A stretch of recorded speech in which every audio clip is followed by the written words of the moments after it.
स्वागत है आपका हमारे चैनल KTV स्टोरी में, जहां आपको सुनने मिलती है दिलचस्प तिलिस्मी जादुई कहानियां।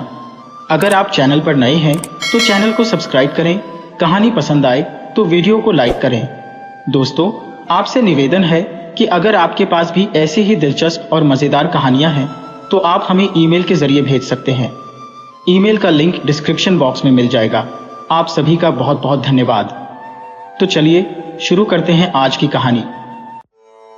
यह एक प्राचीन कहानी है। पुरानी काशी में एक व्यक्ति था जिसमें आत्मज्ञान, आत्म साक्षात्कार प्राप्त करने की बड़ी लालसा थी। उसकी पूरी खोज एक ऐसे गुरु की तलाश में थी जो उसे ज्ञान सिखा सके। वह एक अच्छे गुरु की तलाश में बहुत भटका।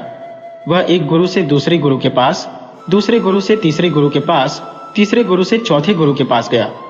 ऐसे ही वह कई गुरुओं के पास ध्यान सीखने और खुद को जानने गया, लेकिन कुछ भी नहीं हो रहा था। उसके अंदर शांति नहीं थी।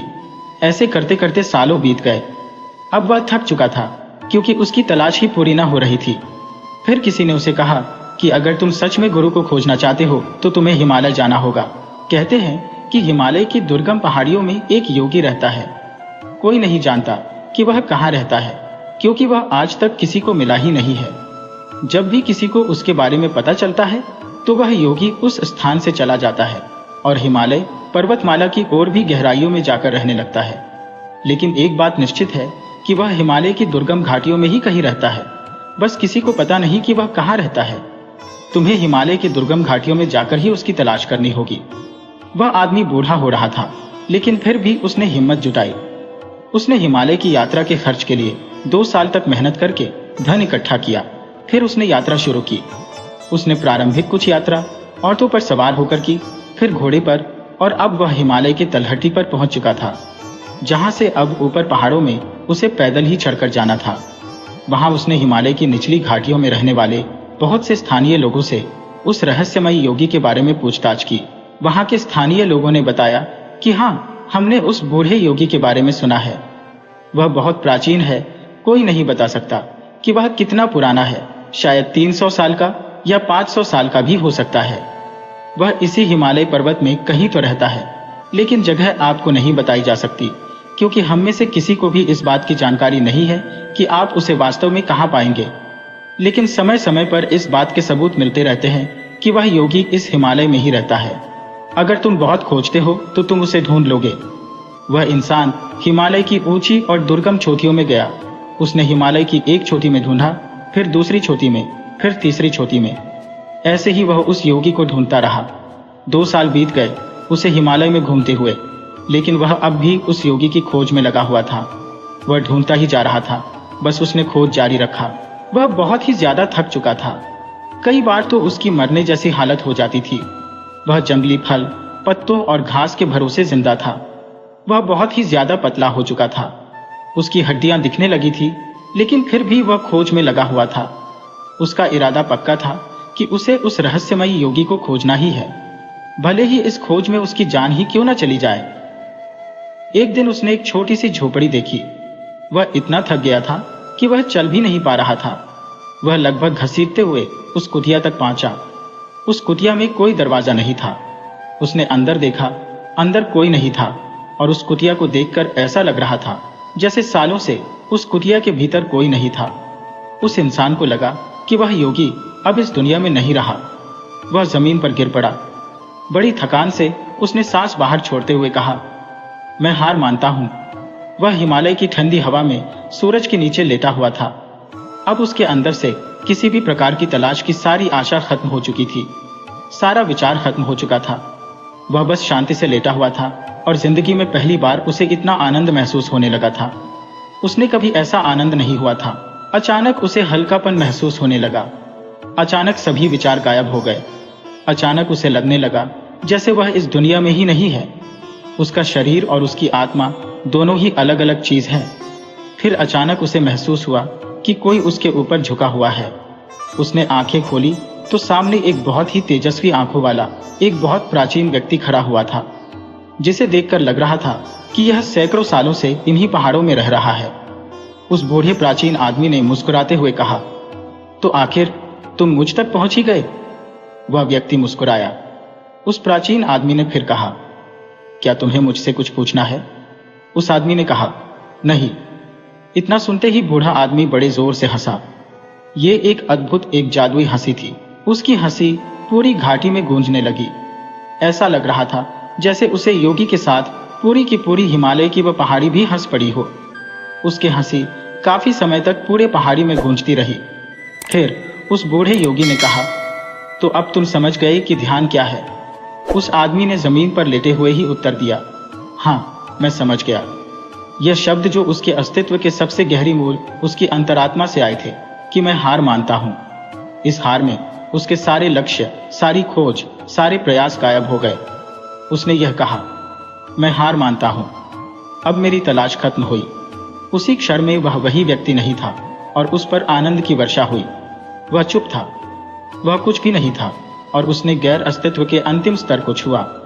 जिस क्षण उसके जीवन से सारी खोज, सारे लक्ष्य, सारी लालसा समाप्त हो गई, उसी क्षण उसे पता चला कि ध्यान क्या है। वह समझ गया कि ध्यान एक ऐसी मानसिक अवस्था है जब ना तो मन में कोई लक्ष्य हो, न कोई लालसा, न कोई उम्मीद, न कोई विचार और ना ही कोई बंधन हो।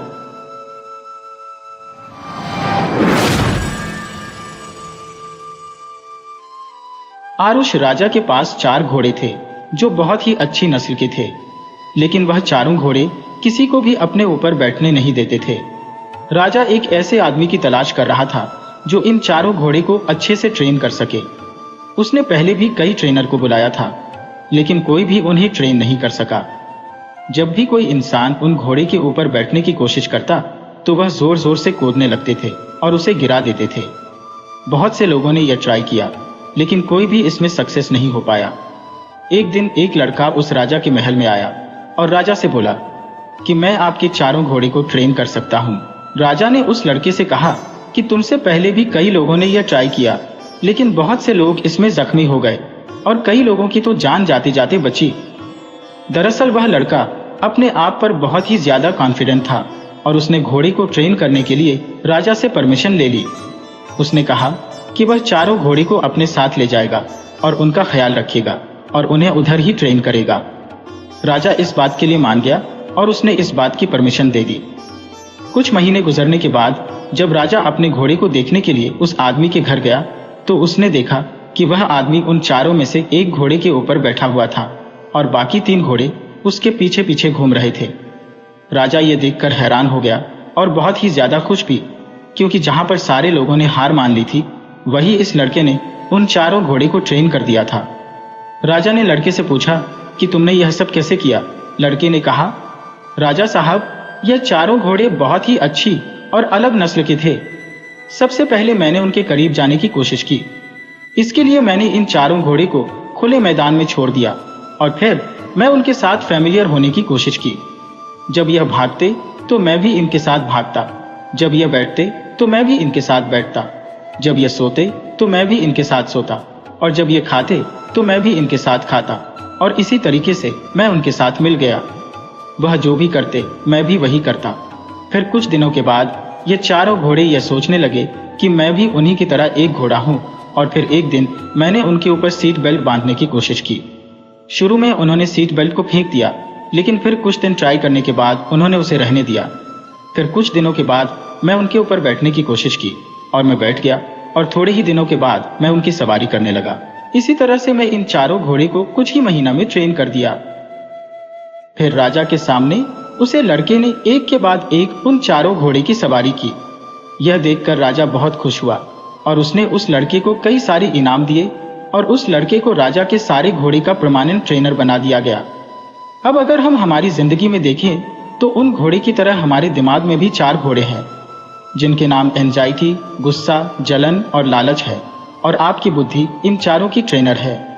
आपको इन चारों घोड़े को अपनी बुद्धि से ही ट्रेन करना पड़ेगा, तभी यह चारों आपके कंट्रोल में रहेंगे। इससे भी पहले आपको इन चारों के साथ एक फ्रेंड की तरह रहना पड़ेगा और इन चारों को अच्छी तरह से समझाना पड़ेगा, तभी आप इन्हें कंट्रोल कर पाएंगे। सबसे पहले हम एंजाइटी की बात करते हैं, मतलब कि चिंता और परेशानी। हम सब जानते हैं कि किसी भी प्रॉब्लम के बारे में चिंता करना इसका सॉल्यूशन नहीं है, बल्कि उल्टा यह प्रॉब्लम को और भी ज्यादा कॉम्प्लिकेटेड बना देता है। हम हमारी एंजाइटी को सिर्फ अपने पॉजिटिव थॉट से ही कंट्रोल कर सकते हैं। आप एक जगह बैठकर यह सोचो कि आप जिस बात को लेकर चिंतित है, जिस प्रॉब्लम के बारे में चिंता कर रहे हैं, उसका एक परफेक्ट सॉल्यूशन ढूंढो। और हमेशा यह बात याद रखो कि हर रात के बाद दिन जरूर निकलता है। मतलब अच्छे टाइम के लिए बुरे टाइम से गुजरना ही पड़ता है। बस थोड़ा सा सब्र करो बुरे वक्त के गुजरने का। हमारे दूसरे घोड़े का नाम एंगर है, मतलब गुस्सा। हमेशा ये याद रखो कि गुस्सा एक आग की तरह है, जिसमें सबसे पहले वह जलता है जो गुस्से में होता है। गुस्सा कभी भी किसी दूसरे को ज्यादा नुकसान नहीं पहुंचता है। यह सबसे ज्यादा उसे नुकसान पहुंचता है जो खुद गुस्से में होता है। इसलिए जब भी आपको गुस्सा आए, गुस्से से होने वाले नुकसान के बारे में सोचो और अपने आप को शांत रखो। इसी तरह धीरे अभी आप जलन महसूस करो, तब यह सोचो कि किसी इंसान को किसी दूसरे इंसान से तुलना करना बहुत ही खराब एटीट्यूड है, क्योंकि हर एक इंसान यूनिक और अनोखा है। अगर एक बार आप ये चीज समझ गए तो आप कभी भी जलन महसूस नहीं करोगे। चौथा घोड़ा है लालच। इंसान का लालच कभी खत्म नहीं होता। इससे हमें कोई फर्क नहीं पड़ता कि हमारे पास क्या है। बहुत बार ज्यादा लालच करने के चक्कर में हमारे पास जो होता है हम उसे भूल जाते हैं। अगर आप मेहनत करके पैसा कमाना चाहते हो लीगल तरीके से, तब तो वह ठीक है। लेकिन जब आप बहुत सारा पैसा कमाना चाहते हो, वह भी इलीगल तरीके से, शॉर्टकट से, तब वह लालच कहलाता है। इसलिए हमेशा अपने लालच को कंट्रोल करने के लिए आपके पास जो है उसमें खुश रहना सीखो और उसी से एंजॉय करो। अगर आपने यह सब कर लिया, तब आप आसानी से इन चारों घोड़े को कंट्रोल कर पाएंगे अपनी बुद्धि की लगाम से।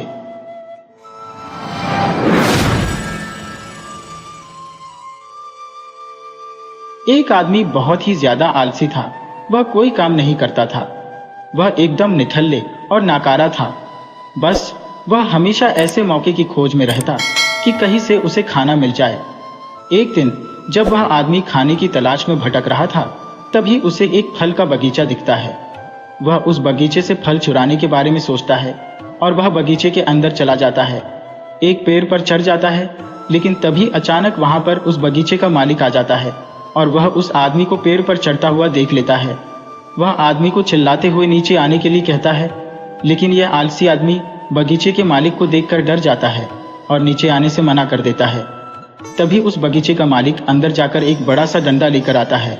यह देखकर आलसी आदमी तुरंत पेड़ से नीचे उतरता है और मालिक के पहुंचने से पहले ही जंगल की तरफ भागने लगता है और जंगल में जाकर छुप जाता है। कुछ देर बचने के बाद वह आलसी आदमी वहां से निकलता है और जंगल के रास्ते से जब वह गांव की तरफ जा रहा था, तभी उसे एक लोमड़ी दिखती है जिसके सिर्फ 2 ही पैर थे और उसके 2 पैर टूटे हुए थे। वह जंगल में रेंगती हुई चल रही थी। यह देखने के बाद वह आदमी सोचता है कि यह लोमड़ी अब तक इस घने जंगल में जिंदा कैसे है। यह लोमड़ी भाग नहीं सकती, चल नहीं सकती, तो अपने लिए खाने का इंतजाम कैसे करती होगी और कैसे अपने आप को इस घने जंगल में दूसरे जानवरों से बचाती होगी। आदमी अभी यह सोच ही रहा था कि तभी अचानक से वहां पर शेर आ जाता है, जिसके मुंह में गोश्त का एक टुकड़ा था। वह शेर उस अपाहिज लोमड़ी की तरफ बढ़ रहा था। शेर को देखकर दूसरे सारे जानवर वहां से भाग जाते हैं और अब वहां पर सिर्फ वह अपाहिज लोमड़ी ही रह जाती है। वह आलसी आदमी भी अपनी जान बचाने के लिए एक पेड़ पर चढ़ जाता है और फिर जो होता है उसे देखकर वो आदमी हैरान हो जाता है। वह शेर उस गोश्त के टुकड़े को उस लोमड़ी के सामने छोड़ देता है और वहां से चला जाता है। वह लोमड़ी उस गोश्त के टुकड़े को खाने लग जाती है। आलसी आदमी यह देखकर हैरान हो जाता है और ऊपर वाले का प्लान देखकर वह मन ही मन खुश भी हो जाता है। वह सोचता है कि ईश्वर के पास सबके लिए कोई ना कोई प्लान होता ही है। अगर ईश्वर के पास इस लोमड़ी के लिए प्लान है, तो जरूर मेरे लिए भी उसके पास कोई ना कोई प्लान जरूर होगा। वह आलसी आदमी रोड के साइड में एक बड़ा सा पेड़ देखकर उसके नीचे बैठ जाता है, यह सोचकर कि मेरे लिए भी कोई ना कोई खाना लेकर जरूर आएगा। वह आदमी 2 दिन तक उसी जगह पर बैठकर इंतजार करता है, लेकिन कोई भी उसके लिए खाना लेकर नहीं आता। आखिरकार जब उसे भूख बर्दाश्त नहीं होती है, तो वह खुद ही खाने की तलाश में निकल पड़ता है। वह रास्ते से जा ही रहा था कि तभी उसे रास्ते में एक बुजुर्ग आदमी मिलता है। वह आदमी उनसे कहता है कि मुझे भूख लगी है, आपके पास कुछ खाने के लिए होगा तो मुझे दे दो। बुजुर्ग आदमी उसे कुछ खाना और पानी दे देता है। खाना खाने के बाद वह आलसी आदमी उन बुजुर्ग आदमी से कहता है कि मैं 2 दिन पहले जो देखा, आप उस पर विश्वास नहीं करेंगे। मैं जंगल में एक अपाहिज लोमड़ी को देखा जिसे शेर खुद खाने के लिए गोश्त लाकर दे रहा था। मैंने सोचा कि ईश्वर के पास मेरे लिए भी कोई ना कोई प्लान जरूर होगा, लेकिन ईश्वर ने उस लोमड़ी पर अपनी दया दिखाई और मुझ पर नहीं। मेरे लिए कोई भी खाना लेकर नहीं आया और आखिरकार मुझे ही खुद खाना की तलाश में निकलना पड़ा। उस आलसी आदमी ने बुजुर्ग आदमी से पूछा कि मेरे साथ ईश्वर ने ऐसा क्यों किया। तब उन बुजुर्ग आदमी ने मुस्कुराते हुए कहा कि यह सच है कि ईश्वर के पास सभी के लिए कोई ना कोई प्लान तो जरूर होता है, और तुम्हारे लिए भी है, लेकिन तुमने उसे गलत तरीके से समझ लिया। वह तुम्हें लोमड़ी नहीं, बल्कि वह तुम्हें उस शेर की तरह बनाना चाहता था।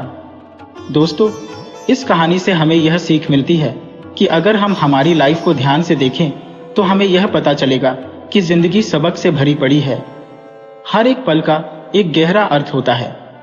उस आलसी आदमी ने लोमड़ी को मदद लेते हुए देखा और सोचा कि वह लोमड़ी सिर्फ बैठी हुई है और वह सिर्फ इंतजार कर रही है कि कब उसके साथ अच्छी चीज होगी।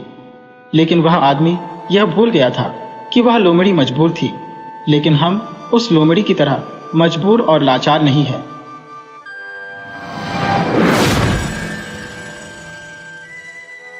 एक गांव में एक मूर्तिकार रहता था। वह काफी खूबसूरत मूर्तियां बनाया करता था और इस काम से वह अच्छा कमा लेता था। उसे एक बेटा हुआ। उस बच्चों ने बचपन से ही मूर्तियां बनानी शुरू कर दी। बेटा भी बहुत अच्छी मूर्तियां बनाया करता था और बाप अपने बेटी की कामयाबी पर खुश होता था, लेकिन हर बार बेटे की मूर्तियों में कोई ना कोई कमी निकाल दिया करता था। वह कहता था, बहुत अच्छा किया है, लेकिन अगली बार इस कमी को दूर करने की कोशिश करना। बेटा भी कोई शिकायत नहीं करता था। वह अपने बाप की सलाह पर अमल करते हुए अपनी मूर्तियों को और बेहतर करता रहा। इस तरह लगातार सुधार की वजह से बेटे की मूर्तियां बाप से भी अच्छी बनने लगी और ऐसा टाइम भी आ गया कि लोग बेटे की मूर्तियों को बहुत पैसा देकर खरीदने लगे, जबकि बाप की मूर्तियां उसकी पहली वाली कीमत पर ही बिकती रही। बाप अब भी बेटे की मूर्तियों में कमियां निकाल ही देता था, लेकिन बेटे को अब यह अच्छा नहीं लगता था और वह बिना मन के उन कमियों का स्वीकार करता था, लेकिन फिर भी अपनी मूर्तियों में सुधार कर ही देता था। एक टाइम ऐसा भी आया कि जब बेटे के सब्र ने जवाब दे दिया। बाप जब कमियां निकाल रहा था तो बेटा बोला, आप तो ऐसे कहते रहते हैं कि आप जैसे बहुत बड़े मूर्तिकार हैं। अगर आपको इतनी ही समझ होती तो आपकी मूर्तियां कम कीमत में नहीं बिकती। मुझे नहीं लगता कि आपकी सलाह लेने की मुझे जरूरत है। मेरी मूर्तियां परफेक्ट हैं। अपने बेटे की यह बात सुनी तो उसने बेटे को सलाह देना और उसकी मूर्तियां में कमियां निकालना बंद कर दिया। कुछ महीने तो वह लड़का खुश रहा, लेकिन फिर उसने नोटिस किया कि लोग अब उसकी मूर्तियां की उतनी तारीफ नहीं करते जितनी पहले किया करते थे, और उसकी मूर्तियां के दाम बढ़ना भी बंद हो गए। शुरू में तो बेटे को कुछ समझ नहीं आया, लेकिन फिर वह अपने बाप के पास गया और उसे समस्या के बारे में बताया। बाप ने बेटे को बहुत शांति से सुना, जैसे कि उसे पहले से पता था कि एक दिन ऐसा भी आएगा। बेटे ने भी इस बात को नोटिस किया और उसने पूछा, क्या आप जानते थे कि ऐसा होने वाला है? बाप ने कहा, हाँ, क्योंकि आज से कई साल पहले मैं भी इस हालात से टकराया था। बेटे ने सवाल किया, तो फिर आपने मुझे समझाया क्यों नहीं? बाप ने जवाब दिया, क्योंकि तुम समझना नहीं चाहते थे। मैं जानता हूं कि तुम्हारी जितनी अच्छी मूर्तियां मैं नहीं बनाता। यह भी हो सकता है कि मूर्तियों के बारे में मेरी सलाह गलत हो, और ऐसा भी नहीं है कि मेरी सलाह की वजह से कभी तुम्हारी मूर्ति बेहतर बनी हो। लेकिन जब मैं तुम्हारी मूर्तियों में कमियां दिखता था, तब तुम अपनी बनाई मूर्तियों से संतुष्ट नहीं होते थे। तुम खुद को बेहतर करने की कोशिश करते थे और वही बेहतर होने की कोशिश तुम्हारी कामयाबी का कारण था। लेकिन जिस दिन तुम अपने काम से संतुष्ट हो गए और तुमने यह भी मान लिया कि अब इससे और बेहतर होने की गुंजाइश ही नहीं है, तुम्हारी उन्नति भी रुक गई और लोग हमेशा तुमसे बेहतर की उम्मीद करते हैं। और यही कारण है कि अब तुम्हारी मूर्तियों के लिए तुम्हारी तारीफ नहीं होती, ना ही उनके लिए तुम्हें ज्यादा पैसे मिलते हैं। बेटा थोड़ी देर चुप रहा, फिर उसने सवाल किया, तो अब मुझे क्या करना चाहिए? बाप ने एक लाइन में जवाब दिया, असंतुष्ट होना सीख लो। मान लो कि तुम्हें हमेशा बेहतर होने की गुंजाइश बाकी है। यही एक बात तुम्हें हमेशा आगे बेहतर होने के लिए प्रेरणा देती रहेगी और तुम हमेशा बेहतर से बेहतर हो जाओगे।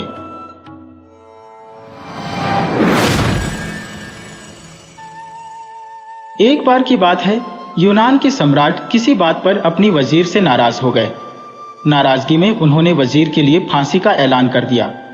फांसी का समय शाम को 6 बजे मुकर्रर किया गया। फांसी की सजा दिए जाते समय वजीर दरबार में उपस्थित नहीं था। सम्राट ने सैनिकों को आदेश दिया, जाकर वजीर को बता दो कि शाम को ठीक 6 उसे फांसी पर लटका दिया जाएगा। सम्राट का आदेश मानकर सैनिक की एक टुकड़ी वजीर के घर पहुंची। उसके घर को चारों ओर से घेर लिया गया। कुछ सैनिक घर के अंदर गए। अंदर जाने पर उन्होंने देखा कि वहां तो जश्न का माहौल है। उस दिन वजीर का जन्मदिन था। उसके घर पर रिश्तेदारों और दोस्तों की चहल पहल थी। संगीत बज रहा था, नाच गाना चल रहा था। पूरे घर में पकवान की खुशबू फैल रही थी। कुल मिलाकर वहां का माहौल बड़ा खुशनुमा था। सैनिकों ने भरी महफिल में ऐलान कर दिया कि वजीर को फांसी की सजा के बारे में बताया और यह भी बताया कि फांसी 6 बजे दी जाएगी। ये ऐलान सुनकर वहां मौजूद हर शख्स हैरान रह गया। फौरन संगीत और नाच गाना बंद कर दिया गया और रिश्तेदार, दोस्त और परिवारजन उदास हो गए। तभी कमरे में छाई खामोशी में वजीर की आवाज आई, ऊपर वाले का लख लख शुक्रिया है कि उसने फांसी के लिए शाम 6 बजे तक का वक्त दे दिया है। तब तक हम सब जश्न मना सकते हैं। वजीर की बात सुनकर दोस्तों, रिश्तेदारों और परिवारजनों ने कहा, कैसी बात कर रहे हो? फांसी की सजा सुनाई गई है तुम्हें और तुम जश्न मनाना चाहते हो। वजीर ने किसी तरह सबको समझाया और जश्न फिर से शुरू करवाया। दोस्त उदास थे, लेकिन वजीर की खुशी के लिए जश्न में शामिल हो गए। ये खबर सैनिकों द्वारा सम्राट तक पहुंचाई गई। सम्राट पूरा माजरा जानने वजीर के घर पहुंच गया। वहां पहुंचकर जब उसने सबको जश्न मनाते हुए देखा तो वह भी दंग रह गया। उसने वजीर से कहा, तुम पागल हो गए हो? शाम 6 बजे तुम्हें फांसी पर लटका दिया जाएगा और तुम जश्न मना रहे हो। वजीर बड़े ही अदब से बोला, हुजूर, आपका बहुत बहुत शुक्रिया कि आपने फांसी का वक्त शाम 6 बजे मुकर्रर किया। इस तरह मुझे शाम 6 बजे तक का वक्त मिल सका। यदि आप मुझे यह वक्त न देते तो मैं अपने परिवार, दोस्तों और रिश्तेदारों के साथ जश्न कैसे मना पाता। फांसी पर लटकाने से पहले मेरे पास शाम तक का वक्त है, यह मैं क्यों जाया करूं? मेरे पास जितने भी वक्त है उसे मैं खुशी खुशी गुजारना चाहता हूं। यह बात सुनकर राजा ने वजीर को गले लगा लिया और कहा, जिस इंसान को वक्त की कदर है, जो जिंदगी का हर लम्हा खुशी खुशी गुजारना चाहता है, उसे मौत कैसे दी जा सकती है? उसे जीने का पूरा हक है। तुम्हारी बातों ने हमारा दिल खुश कर दिया। तुम्हारी फांसी की सजा माफ की जाती है। साथियों, इस कहानी से हमें यह सीख मिलती है कि जिंदगी में कई बार मुश्किलों भरा वक्त सामने आ खड़ा होता है और हम परेशान हो जाते हैं। ऐसे में हम जिंदगी जीना ही छोड़ देते हैं। मुश्किलों से हारे नहीं, उसका सामना करें और खुशी के साथ करें। जो भी समय आपके पास है उसका पूरा सदुपयोग करें। ये जिंदगी दोबारा नहीं मिलने वाली, इसे खुलकर जीना चाहिए।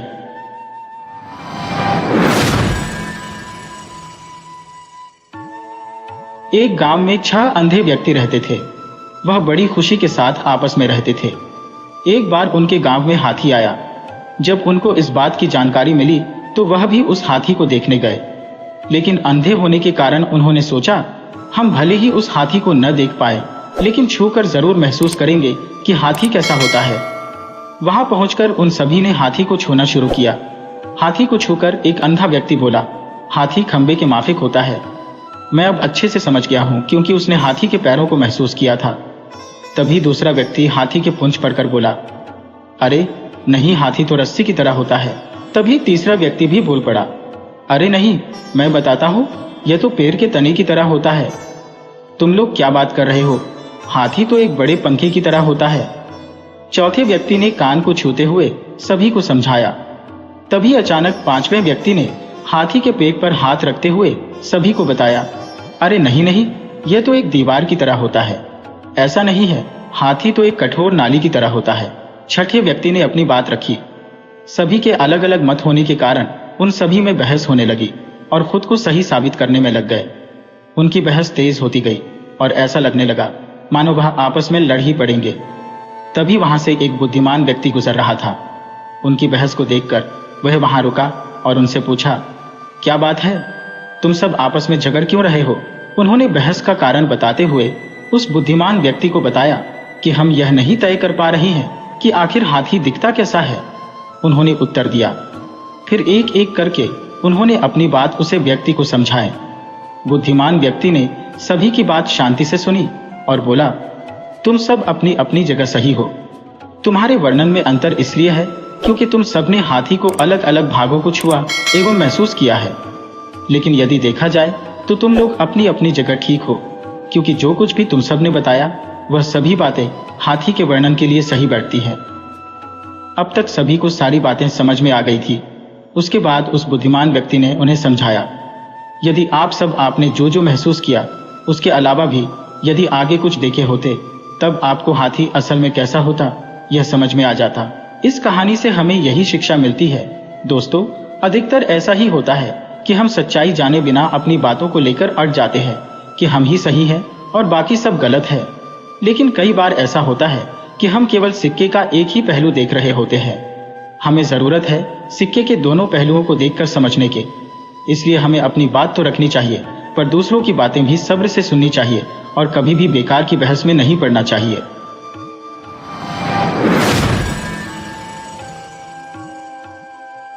उन दिनों मिस जोशी बंबई सभ्य समाज की राधिका थी तो वह एक छोटी सी कन्या पाठशाला की अध्यापिका पर उसका ठाट बाट, मान सम्मान बड़ी बड़ी धनरानियों को भी लज्जित करता था। वह एक बड़े महल में रहती थी जो किसी जमाने में सतारा के महाराज का निवास स्थान था। वह सारे दिन नगर के रईसों, राजों, राजकर्मचारियों का तांता लगा रहता था। वह सारे प्रांत के धन और कीर्ति के उपासकों की देवी थी। अगर किसी को खिताब का खप्त था तो वह मिस जोशी की खुशामद करता था। किसी को अपने या संबंधी के लिए कोई अच्छा ओहदा दिलाने की धुन थी तो वह मिस जोशी की आराधना करता था। सरकारी इमारतों के ठीके, नमक, शराब, अफीम आदि सरकारी चीजों के ठीके, लोहे लकड़ी, कल पुर्जे आदि के ठीके सब मिस जोशी ही के हाथों में थे। जो कुछ करती थी वही करती थी, जो कुछ होता था उसी के हाथों होता था। जिस वक्त वह अपनी अरबी घोड़ों की फिटन पर सैर करने निकलती तो रईसों की सवारियां आप ही आप रास्ते से हट जाती थी। बड़े दुकानदार खड़े हो होकर सलाम करने लगते थे।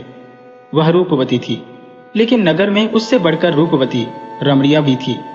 वह सुशिक्षिता थी, वक्स्तुर थी, गाने में निपुण, हंसती तो अनोखी छवि से, बोलती तो निराली घटा से, ताकती तो बाकी चितवन से। लेकिन इन गुणों में उसका एकाधिपत्य न था। उसकी प्रतिष्ठा, शक्ति और कीर्ति का कुछ और ही रहस्य था। सारा नगर ही नहीं, सारे प्रांत का बच्चा जानता था कि बंबई के गवर्नर मिस्टर जौहरी मिस जोशी के बिना दामों के गुलाम है। मिस जोशी की आंखों का इशारा उनके लिए नादिर शाही हुक्म है। वह थिएटरों में, दावतों में, जलसों में मिस जोशी के साथ साए की भौंती रहते हैं और कभी कभी उनकी मोटर रात के सन्नाटे में मिस जोशी के मकान से निकलती हुई लोगों को दिखाई देती है। इस प्रेम में वासना की मात्रा अधिक है या भक्ति की, यह कोई नहीं जानता। लेकिन मिस्टर जौहरी विवाहित है और मिस जोशी विधवा, इसलिए जो लोग उनके प्रेम को कलुषित कहते हैं वे उन पर कोई अत्याचार नहीं करते। बंबई की व्यवस्थापिका सभा ने अनाज पर कर लगा दिया था और जनता की ओर से उसका विरोध करने के लिए एक विराट सभा हो रही थी। सभी नगरों से प्रजा के प्रतिनिधि उसमें सम्मिलित होने के लिए हजारों की संख्या में आए थे। मिस जोशी के विशाला भवन के सामने चौड़े मैदान में हरी भरी घास पर बंबई की जनता अपनी फरियाद सुनाने के लिए जमा थी। अभी तक सभापति न आए थे, इसलिए लोग बैठे गपशप कर रहे थे। कोई कर्मचारी पर आक्षेप करता था, कोई देश की स्थिति पर, कोई अपनी दीनता पर। अगर हम लोगों में अगड़ने का जरा भी सामर्थ्य होता तो मजाल थी कि यह कर लगा दिया जाता। अधिकारियों का घर से बाहर निकलना मुश्किल हो जाता। हमारा जरूरत से ज्यादा सीधापन हमें अधिकारियों के हाथों का खिलौना बनाए हुए है। वे जानते हैं कि इन्हें जितना दबाते जाओ उतना दबते जाएंगे, सिर नहीं उठा सकते। सरकार ने भी उपद्रव की आशंका से सशस्त्र पुलिस बुला ली। उस मैदान के चारों कोनों पर सिपाहियों के दल डेरा डाले पड़े थे। उनके अफसर घोड़ों पर सवार, हाथ में हंटर लिए, जनता के बीच में निश्चंक भाव से घोड़े दौड़ाते फिरते थे, मानो साफ मैदान है। मिस जोशी के ऊंचे बरामदे में नगर के सभी बड़े बड़े रईस और राज्याधिकारी तमाशा देखने के लिए बैठे हुए थे। मिस जोशी मेहमानों का आदर सत्कार कर रही थी और मिस्टर जौहरी आराम कुर्सी पर लेटे इस जनसमूह को घृणा और भय की दृष्टि से देख रहे थे। सहसा सभापति महाशय आपके एक किराए के टांगे पर आते दिखाई दिए। चारों तरफ हलचल मच गई। लोग उठ उठकर उनका स्वागत करने दौड़े और उन्हें लाकर मंच पर बैठा दिया। आपटे की अवस्था 30-35 वर्ष से अधिक न थी। दुबले पतले आदमी थे। मुख पर चिंता का गाढ़ा रंग चढ़ा हुआ था। बाल भी पक चले थे, पर मुख पर सरल हास्य की रेखा झलक रही थी। वह एक सफेद मोटा कुर्ता पहने थे, न पांव में जूते थे, न सिर पर टोपी। इस अद्दरनग्न, दुर्बल, निस्तेज प्राणी में न जाने कौन सा जादू था कि समस्त जनता उसकी पूजा करती थी। उसके पैरों में न जाने कौन सा जादू था कि समस्त जरत उसकी पूजा करती थी, उसके पैरों पर सिर रगड़ती थी। इस एक प्राणी का हाथों में इतनी शक्ति थी कि वह क्षण मात्र में सारी मिलों को बंद करा सकता था, शहर का सारा कारोबार मिटा सकता था। अधिकारियों को उसके भय से नींद न आती थी, रात को सोते सोते चौंक पड़ते थे। उससे ज्यादा भयंकर जंतु अधिकारियों की दृष्टि में दूसरा न था। ये प्रचंड शासन शक्ति उस एक हड्डी के आदमी से थर थर कांपती थी, क्योंकि उस हड्डी में एक पवित्र, निष्कलंक, बलवान और दिव्य आत्मा का निवास था। आपटे ने मंच पर खड़े हो कर पहले जनता को शांत चित्त रहने और अहिंसा व्रत पालन करने का आदेश दिया। फिर देश में राजनीतिक स्थिति का वर्णन करने लगे। सहसा उनकी दृष्टि सामने मिस जोशी के बरामदे की ओर गई तो उनका प्रजा दुख पीड़ित हृदय तिलमिला उठा। यहाँ अगणित प्राणी अपनी विपत्ति की फरियाद सुनने के लिए जमा थे और वहां मेजों पर चाय और बिस्कुट, मेवे और फल, बर्फ और शराब की रेल पेल थी। वे लोग इन अभागों को देख देख हंसते और तालियां बजाते थे। जीवन में पहली बार आपटे की जबान काबू से बाहर हो गई। मेघ की भांति गरज कर बोले, इधर तो हमारे भाई दाने दाने को मोहताज हो रहे हैं, उधर अनाज पर कर लगाया जा रहा है, केवल इसलिए कि राज कर्मचारियों के हलवे पूरी में कमी न हो। हम जो देश के राजा है, जो छाती फाड़कर धरती से धन निकालते हैं, भूखों मरते हैं, और वे लोग जिन्हें हमने अपने सुख और शांति की व्यवस्था करने के लिए रखा है, हमारे स्वामी बने हुए शराबों की बोतलें उड़ाते हैं। कितनी अनोखी बात है कि स्वामी भूखों मरे और सेवक शराबें उड़ाएं, मेवे खाएं और इटली और स्पेन की मिठाइयां चलें। यह किसका अपराध है? क्या सेवकों का? नहीं, कदापि नहीं। हमारा ही अपराध है कि हमने अपने सेवकों को इतना अधिकार दे रखा है। आज हम उच्च स्वर से कह देना चाहते हैं कि हम यह क्रूर और कुटिल व्यवहार नहीं सह सकते। ये हमारे लिए असह्य है कि हम और हमारे बाल बच्चे दानों को तरसे और कर्मचारी लोग विलास में डूबे हुए हमारी करुण क्रंदन की जरा भी परवाह न करत हुए विहार करें।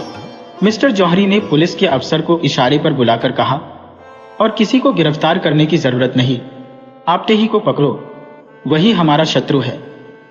पुलिस ने डंडे चलने शुरू किए और कई सिपाहियों के साथ जाकर अफसर ने अपट्टे का गिरफ्तार कर लिया। जनता ने त्योरियां बदली। अपने प्यारे नेता को यूं गिरफ्तार होते देखकर उनका धैर्य हाथ से जाता रहा। लेकिन उसी वक्त आपटे की ललकार सुनाई दी, तुमने अहिंसा व्रत लिया है और अगर किसी ने उस व्रत को तोड़ा तो उसका दोष मेरे सिर होगा। मैं तुमसे सविनय अनुरोध करता हूं कि अपने अपने घर जाऊं। अधिकारियों ने वही किया जो हम समझते थे। इस सभा से हमारा जो उद्देश्य था वह पूरा हो गया। हम यहाँ बलवा करने नहीं, केवल संसार की नैतिक सहानुभूति प्राप्त करने के लिए जमा हुए थे और हमारा उद्देश्य पूरा हो गया।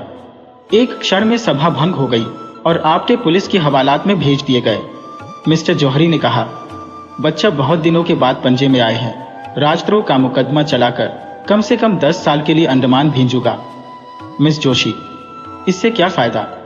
क्यों, उसको अपने की सजा मिल जाएगी, लेकिन सोचिए हमें उसका कितना मूल्य देना पड़ेगा। अभी जिस बात को गिने गिनाए लोग जानते हैं वह सारे संसार में फैलेगी और हम कहीं मुंह दिखाने लायक नहीं रहेंगे। आप अखबारों में संवाददाताओं की जबान तो नहीं बंद कर सकते। कुछ भी हो, मैं इसे झोल में सड़ाना चाहता हूं। कुछ दिनों के लिए तो चैन की नींद नसीब होगी। बदनामी से डरना ही व्यर्थ है। हम प्रांत के सारे समाचार पत्रों को अपने सदाचार का राग अलापने के लिए मोल ले सकते हैं। हम प्रत्येक लांछन को झूठ साबित कर सकते हैं। आपटे पर मिथ्या दोषारोपण का अपराध लगा सकते हैं। मैं इससे सहज उपाय बतला सकती हूँ। आप आपटे को मेरे हाथ में छोड़ दीजिए। मैं उससे मिलूंगी और उन यंत्रों से जिनका प्रयोग करने में हमारी जाति सिद्धहस्त है, उसके आंतरिक भावों और विचारों की थाह लेकर आपके सामने रख दूंगी। मैं ऐसे प्रमाण खोज निकालना चाहती हूँ जिनके उत्तर में उसे मुंह खोलने का साहस न हो और संसार की सहानुभूति उसके बदले हमारे साथ हो। चारों ओर से यही आवाज आए कि यह कपटी और धूर्त था और सरकार ने उसके साथ वही व्यवहार किया है जो होना चाहिए। मुझे विश्वास है कि वह षड्यंत्रकारियों को मुखिया है और मैं इसे सिद्ध कर देर चाहती हूँ। मैं उसे जनता की दृष्टि में देवता नहीं बनाना चाहती हूँ, उसको राक्षस के रूप में दिखाना चाहती हूँ। ऐसा कोई पुरुष नहीं है जिस पर युवती अपनी मोहिनी न डाल सके। अगर तुम्हें विश्वास है कि तुम यह काम पूरा कर दिखाओगी तो मुझे कोई आपत्ति नहीं है। मैं तो केवल उसे दंड देना चाहता हूँ। तो हुक्म दे दीजिए कि वह इसी वक्त छोड़ दिया जाए। जनता कहीं यह तो न समझेगी कि सरकार डर गई। नहीं, मेरे ख्याल में तो जनता पर इस व्यवहार का बहुत अच्छा असर पड़ेगा। लोग समझेंगे कि सरकार ने जनमत का सम्मान किया है। लेकिन तुम्हें उसे घर जाते लोग देखेंगे तो मन में क्या कहेंगे? नकाब डालकर जाऊंगी, किसी को कानो कान खबर ना होगी। मुझे तो अब भी भय है कि वह तुम्हें संदेह की दृष्टि से देखेगा और तुम्हारे पंजे में ना आएगा। लेकिन तुम्हारी इच्छा है तो आजमा देखो। यह कहकर मिस्टर जौहरी ने मिस जोशी को प्रेममयी नेत्रों से देखा, हाथ मिलाया और चले गए। आकाश पर तारे निकले हुए थे। चैत की शीतल सुखद वायु चल रही थी। सामने के चौड़े मैदान में सन्नाटा छाया हुआ था। लेकिन मिस जोशी को ऐसा मालूम हुआ मानो आपटे मंच पर खड़ा बोल रहा है। उसका शांत, सौम्य, विषादमय स्वरूप उसकी आंखों में समाया हुआ था। प्रातःकाल मिस जोशी अपने भवन से निकली, लेकिन उसके वस्त्र बहुत साधारण थे और आभूषण के नाम शरीर पर एक धागा भी न था। अलंकार विहीन होकर उसकी छवि स्वच्छ जल की भांति और भी निखर गई। उसने सड़क पर आकर एक तांगा लिया और चली। अपटे का मकान गरीबों के एक दूर के मोहल्ले में था। तांगे वाला मकान का पता जानता था, कोई दिक्कत ना हुई। मिस जोशी जब मकान के द्वार पर पहुंची तो न जाने क्यों उसका दिल धड़क रहा था। उसने कांपते हुए हाथों से कुंडी खटखटाई। एक अधेड़ औरत निकलकर द्वार खोल दिया। मिस जोशी उस घर की सादगी देख दंग रह गई। एक किनारे चारपाई पड़ी हुई थी, एक टूटी अलमारी में कुछ किताबें चुनी हुई थी। फर्श पर खिलने का डेस्क था और एक रस्सी की अलगनी पर कपड़े लटक रहे थे। कमरे के दूसरे हिस्से में एक लोहे का चूल्हा था और खाने के बर्तन पड़े हुए थे। एक लंबा तगड़ा आदमी, जो उसी अधेड़ औरत का पति था, बैठा एक टूटे हुए ताले की मरम्मत कर रहा था और एक 5-6 वर्ष का तेजस्वी बालक आपटे की पीठ पर चढ़ने के लिए उनके गले में हाथ डाल रहा था। आपटे इसी लोहार के साथ उसी घर में रहते थे। समाचार पत्रों के लेख लिखकर जो कुछ मिलता उसे दे देते और इस भांति गृह प्रबंध की चिंताओं से छुट्टी पाकर जीवन व्यतीत करते थे। मिस जोशी को देखकर आपटे जरा चौंके, फिर खड़े होकर उनका स्वागत किया और सोचने लगे कि कहाँ बैठा हूं। अपनी दरिद्रता पर आज उन्हें जितनी लाज आई उतनी और कभी ना आई थी।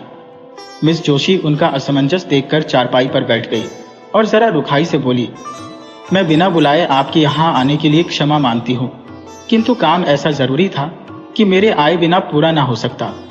क्या मैं 1 मिनट के लिए आपसे एकांत में मिल सकती हूँ? आपके ने जगन्नाथ की ओर देखकर कमरे से बाहर चले जाने का इशारा किया। उसकी स्त्री भी बाहर चली गई, केवल बालक रह गया। वह मिस जोशी की ओर बार बार उत्सुक आंखों से देखता था, मानो पूछ रहा हो कि तुम आपके दादा की कौन हो? मिस जोशी ने चारपाई से उतरकर जमीन पर बैठते हुए कहा, आप कुछ अनुमान कर सकते हैं कि इस वक्त क्यों आई हो? आपटे ने झेंपते हुए कहा, आपकी कृपा के सिवा और क्या कारण हो सकता है? मिस जोशी, नहीं, संसार इतना उदार नहीं हुआ कि आप जिसे गालियां दे वह आपको धन्यवाद दे। आपको याद है कि कल आपने अपने व्याख्यान में मुझ पर क्या क्या आक्षेप किए थे। मैं आपसे जोर देकर कहती हूँ कि वे आक्षेप करके आपने मुझ पर घोर अत्याचार किया है। आप जैसे सहृदय, शीलवान, विद्वान आदमी से मुझे ऐसी आशा न थी। मैं अबला हूँ, मेरी रक्षा करने वाला कोई नहीं है। क्या आपको उचित था कि एक अबला पर मिथ्या आरोपण करें? अगर मैं पुरुष होती तो आपसे जुल खेलने का आग्रह करती। अबला हूँ, इसलिए आपकी सज्जनता को स्पर्श करना ही मेरे हाथ में है। आपने मुझ पर जो लांछन लगाए हैं वे सर्वथा निर्मूल हैं। आपटे ने दृढ़ता से कहा, अनुमान तो बाहरी प्रमाणों से ही किया जाता है। मिस जोशी, बाहरी प्रमाणों से आप किसी के अंतस्थल की बात नहीं जान सकते। आपटे, जिसका भीतर बाहर एक ना हो उसे देखकर भ्रम में पड़ जाना स्वाभाविक है। मिस जोशी, हाँ, तो वह आपका भ्रम है और मैं चाहती हूँ कि आप उस कलंक को मिटा दें जो आपने मुझ पर लगाया है। आप इसके लिए प्रायश्चित करेंगे? आपटे, अगर न करो तो मुझसे बड़ा दुरात्मा संसार में ना होगा। मिस जोशी, आप मुझ पर विश्वास करते हैं। आपटे, मैंने आज तक किसी रमणी पर विश्वास नहीं किया। मिस जोशी, क्या आपको यह संदेह हो रहा है कि मैं आपके साथ कौशल कर रही हूं? आपटे ने मिस जोशी की ओर अपने सदैव सजल सरल नेत्रों से देखकर कहा, बाई जी, मैं गंवार और अशिष्ट प्राणी हूं, लेकिन नारी जाति के लिए मेरे हृदय में जो आदर है वह श्रद्धा से कम नहीं है जो मुझे देवताओं पर है। मैंने अपनी माता का मुख नहीं देखा, यह भी नहीं जानता कि मेरा पिता कौन था, किंतु जिस देवी के दया वृक्ष की छाया में मेरा पालन पोषण हुआ, उनकी प्रेम मूर्ति आज तक मेरी आंखों के सामने है और नारी के प्रति मेरी भक्ति को सजीव रखे हुए है। मैं उन शब्दों को मुंह से निकालने के लिए अत्यंत दुखी और लज्जित हो जो आवेश में निकल गए, और मैं आज ही समाचार पत्रों में खेद प्रकट करके आपसे क्षमा की प्रार्थना करूंगा। मिस जोशी का अब तक अधिकांश स्वार्थी आदमियों ही से साबिका पड़ा था, जिनके चिकने चुपड़े शब्दों में मतलब छुपा हुआ था। आपटे के सरल विश्वास पर उसका चित्त आनंद से गदगद हो गया। शायद वह गंगा में खड़ी होकर अपने अन्य मित्रों से यह कहती तो उसके फैशनेबल मिलने वालों में से किसी को उस पर विश्वास न आता। सब मुंह के सामने तो हाँ हाँ करते, पर बाहर निकलते ही उसका मजाक उड़ाना शुरू करते। उन कपटी मित्रों के सम्मुख यह आदमी था जिसके एक एक शब्द में सच्चाई झलक रही थी, जिसके शब्द अंतस्थल से निकलते हुए मालूम होते थे। आपटे उसे चुप देखकर किसी और ही चिंता में पड़े हुए थे। उन्हें भय हो रहा था, अब मैं चाहे कितना क्षमा मांगू, मिस जोशी के सामने कितनी सफाइयां पेश करूं, मेरे आक्षेपों का असर कभी न मिटेगा। इस भाव ने अज्ञात रूप से उन्हें अपने विषय की गुप्त बातें कहने की प्रेरणा की, जो उन्हें उसकी दृष्टि में लघु बना दे, जिससे वह भी उन्हें नीच समझने लगे। उसको संतोष हो जाए कि यह भी कलुषित आत्मा है। बोले, मैं जन्म से अभागा हूं, माता पिता का तो मुंह ही देखना नसीब न हुआ। जिस दयाशील महिला ने मुझे आश्रय दिया था, वह भी मुझे 15 वर्ष की अवस्था में अनाथ छोड़कर परलोक सिधार गई। उस समय मेरे सिर पर जो कुछ बीती, उसे याद करके इतनी लज्जा आती है कि किसी को मुंह न दिखाऊं। मैंने धोबी का काम किया, मोची का काम किया, घोड़े की साइसी की, एक होटल में बर्तन मांजता रहा, यहाँ तक कि कितनी ही बार क्षुधा से व्याकुल होकर भीख मांगी। मजदूरी करने को बुरा नहीं समझता, आज भी मजदूरी ही करता हूँ। भीख मांगनी भी किसी किसी दशा में क्षम्य है, लेकिन मैंने उस अवस्था में ऐसे ऐसे कर्म किए जिन्हें कहते लज्जा आती है। चोरी की, विश्वासघात किया, यहाँ तक कि चोरी के अपराध में कैद की सजा भी पाई। मिस जोशी ने सजल लयन होकर कहा, आज यह सब बातें मुझसे क्यों कर रहे हैं? मैं इनका उल्लेख करके आपको कितना बदनाम कर सकती हो, इसका आपको भय नहीं है? आपटे ने हंसकर कहा, नहीं, आपसे मुझे भय नहीं है मिस जोशी। अगर मैं आपसे बदला लेना चाहूं तो आपके, जब मैं अपने अपराध पर लज्जित होकर आपसे क्षमा मांग रहा हूं, तो मेरा अपराध रहा ही कहां जिसका आप मुझसे बदला लेंगी? इससे तो मुझे भय होता है कि आपने मुझे क्षमा नहीं किया, लेकिन यदि मैंने आपसे क्षमा न मांगी तो मुझसे तो बदला न ले सकती। बदला लेने वाले की आंखें यूं सजल नहीं हो जाया करती। मैं आपको कपट करने के अयोग्य समझता हूं। आप यदि कपट करना चाहती तो यहां कभी ना आती। मिस जोशी, मैं आपका भेद लेने ही के लिए आई हूं। आप थे तो शौक से लीजिए। मैं बतला चुका हूं कि मैंने चोरी के अपराध में कैद की सजा पाई थी। नासिक के जेल में रखा गया था। मेरा शरीर दुर्बल था, जेल की कड़ी मेहनत न हो सकती थी, और अधिकारी लोग मुझे कामचोर समझकर बेइतों से मारते थे। आखिर एक दिन मैं रात को जेल से भाग खड़ा हुआ। मिस जोशी, आप तो छिपे रुस्तम निकले। आप थे, ऐसा भागा कि किसी को खबर ना हुई। आज तक मेरे नाम वारंट जारी है और 50 रुपए का इनाम भी है। मिस जोशी, तब तो मैं आपको जरूर पकड़ा दूंगी। आपके, तो फिर मैं आपको अपना असल नाम ही बता देता हूं। मेरा नाम दामोदर मोदी है। यह नाम तो पुलिस से बचने के लिए रख छोड़ा है। बालक अब तक तो चुपचाप बैठा हुआ था। मिस जोशी के मुंह से पकड़ाने की बात सुनकर वह सजग हो गया। उन्हें डांटकर बोला, हमारे दादा को कौन पकड़ेगा? मिस जोशी, सिपाही और कौन? बालक, हम सिपाही को मारेंगे। यह कहकर वह एक कोने से अपने खेलने वाला डंडा उठा लाया और आपटे के पास वीरोचिता भाव से खड़ा हो गया, मानो सिपाहियों से उनकी रक्षा कर रहा है। मिस जोशी, आपका रक्षक तो बड़ा बहादुर मालूम होता है। आपटे, इसकी भी एक कथा है। साल भर होता है यह लड़का खो गया था। मुझे रास्ते में मिला। मैं पूछता पूछता इसे यहां लाया। उसी दिन से इन लोगों से मेरा इतना प्रेम हो गया कि मैं इनके साथ रहने लगा। मिस जोशी, आप अनुमान कर सकते हैं कि आपका वृतांत सुनकर मैं आपको क्या समझ रही हूं। आप थे वही जो मैं वास्तव में हूं, नीच, कमीना, धूर्त। मिस जोशी, नहीं, आप मुझ पर फिर अन्याय कर रहे हैं। पहला अन्याय तो क्षमा कर सकती हो, यह अन्याय क्षमा नहीं कर सकती। इतनी प्रतिकूल दशाओं में पड़कर भी जिसका हृदय इतना पवित्र, इतना निष्कपट, इतना सदैव हो, वह आदमी नहीं देवता है। भगवान, आपने मुझ पर जो आक्षेप किए वह सत्य है। मैं आपके अनुमान से कहीं भ्रष्ट हूँ। मैं इस योग्य भी नहीं हूँ कि आपकी ओर ताक सकूं। आपने अपने हृदय की विशालता दिखाकर मेरा असली स्वरूप मेरे सामने प्रकट कर दिया। मुझे क्षमा कीजिए, मुझ पर दया कीजिए। यह कहते कहते वह उनके पैरों पर गिर पड़ी। आपके ने उसे उठा लिया और बोले, ईश्वर के लिए मुझे लज्जित न करो। मिस जोशी ने गदगद कंठ से कहा, आप इन दुष्टों के हाथ से मेरा उद्धार कीजिए। मुझे इस योग्य बनाइए कि आपकी विश्वासपात्री बन सकूं। ईश्वर साक्षी है कि मुझे कभी कभी अपनी दशा पर कितना दुख होता है। मैं बार बार चेष्टा करती हूँ कि अपनी दशा सुधारूं, इस विलासिता के जाल को तोड़ दूं जो मेरी आत्मा को चारों तरफ से जकड़े हुए है। पर दुर्बल आत्मा अपने निश्चय पर स्थित नहीं रहती। मेरा पालन पोषण जिस ढंग से हुआ उसका यह परिणाम होना स्वाभाविक सा मालूम होता है। मेरी उच्च शिक्षा ने गृहिणी जीवन से मेरे मन में घृणा पैदा कर दी। मुझे किसी पुरुष के अधीन रहने का विचार अस्वाभाविक जान पड़ता था। मैं गृहिणी की जिम्मेदारियों और चिंताओं को अपनी मानसिक स्वाधीनता के लिए विषतुल्य समझती थी। मैं तर्क बुद्धि से अपने स्त्रीत्व को मिटा देना चाहती थी। मैं पुरुषों की भांति स्वतंत्र रहना चाहती थी। क्यों किसी की पाबंद होकर रहो? क्यों अपनी इच्छाओं को किसी व्यक्ति के सांचे में ढालो? क्यों किसी को यह अधिकार दूं कि तुमने यह क्यों किया, वह क्यों किया? दाम्पत्य मेरी निगाह में तुच्छ वस्तु थी। अपने माता पिता की आलोचना करना मेरे लिए उचित नहीं। ईश्वर उन्हें सद्गति दे, उनकी राय किसी बात पर न मिलती थी। पिता विद्वान थे, माता के लिए काला अक्षर भैंस बराबर था। उनमें रात दिन वाद विवाद होता रहता था। पिताजी ऐसी स्त्री से विवाह हो जाना अपने जीवन का सबसे बड़ा दुर्भाग्य समझते थे। वह यह कहते कभी न थकते थे कि तुम मेरे पांव की बेड़ी बन गई, नहीं तो मैं न जाने कहां उड़कर पहुंचा होता। उनके विचार में सारा दोष माता की अशिक्षा के सिर था। वह अपनी एकमात्र पुत्री को मूर्खा माता से संसर्ग से दूर रखना चाहते थे। माता कभी मुझसे कुछ कहती तो पिताजी उन पर टूट पड़ते। तुमसे कितनी बार कह चुका कि लड़की को डांटो मत, वह स्वयं अपना भला बुरा सोच सकती है।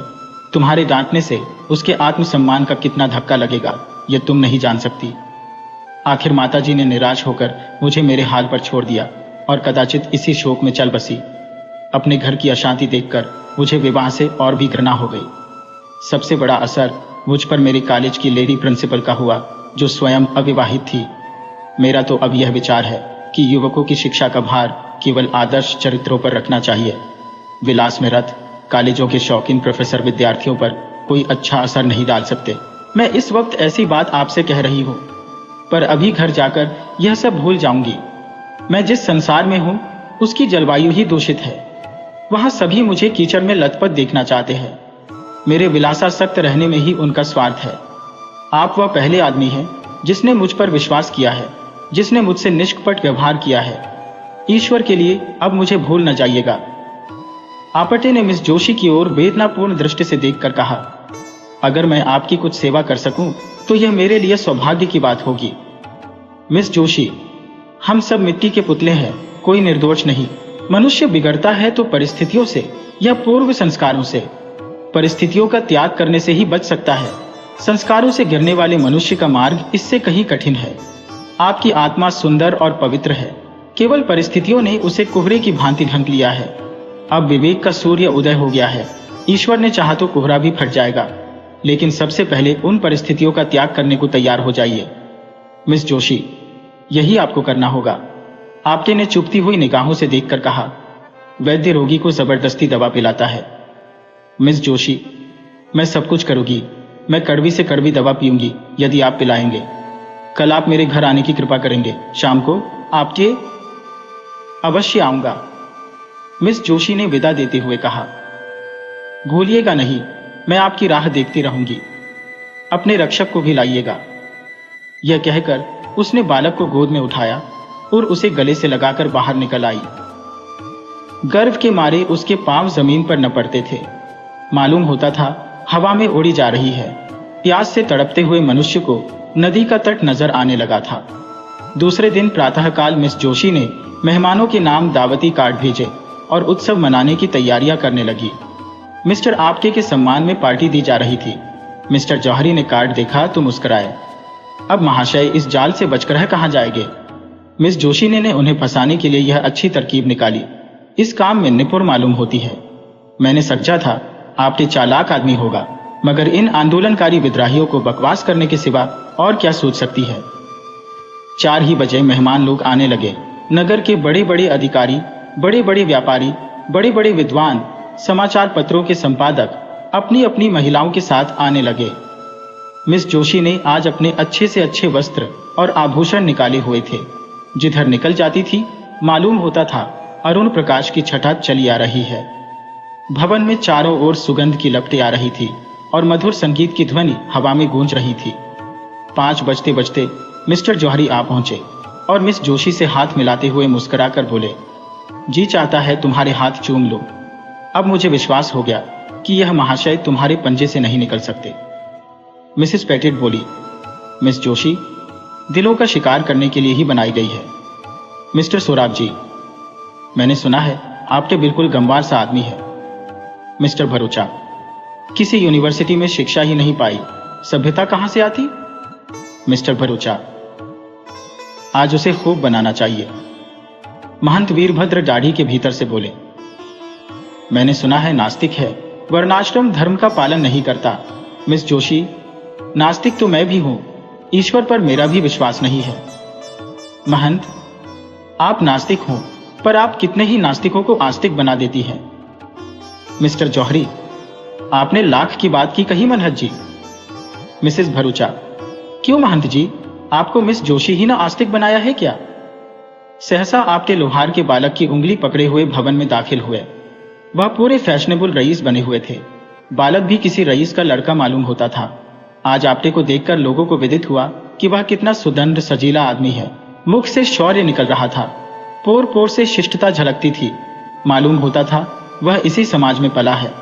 लोग देख रहे थे कि वह कहीं चौके और तालियां बजाए, कहीं कदम फिसले और कह कहे लगाए, पर आपके मंचे हुए खिलाड़ी की भांति जो कदम उठाता था वह सधा हुआ, जो हाथ दिखलाता था वह जमा हुआ।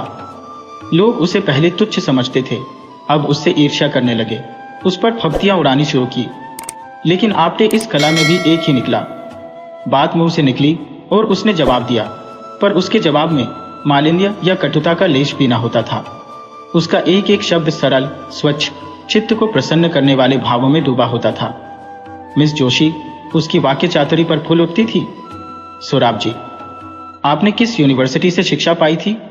आपटे, यूनिवर्सिटी में शिक्षा पाई होती तो आज मैं भी शिक्षा विभाग का अध्यक्ष होता। मिसेस भरूचा, मैं तो आपको भयंकर जंतु समझती थी। आपटे ने मुस्कुराकर कहा, आपने मुझे महिलाओं के सामने न देखा होगा। सहसा मिस जोशी अपने सोने के कमरे में गई और अपने सारे वस्त्राभूषण उतार फेंके। उसके मुख से शुभ्र संकल्प का तेज निकल रहा था।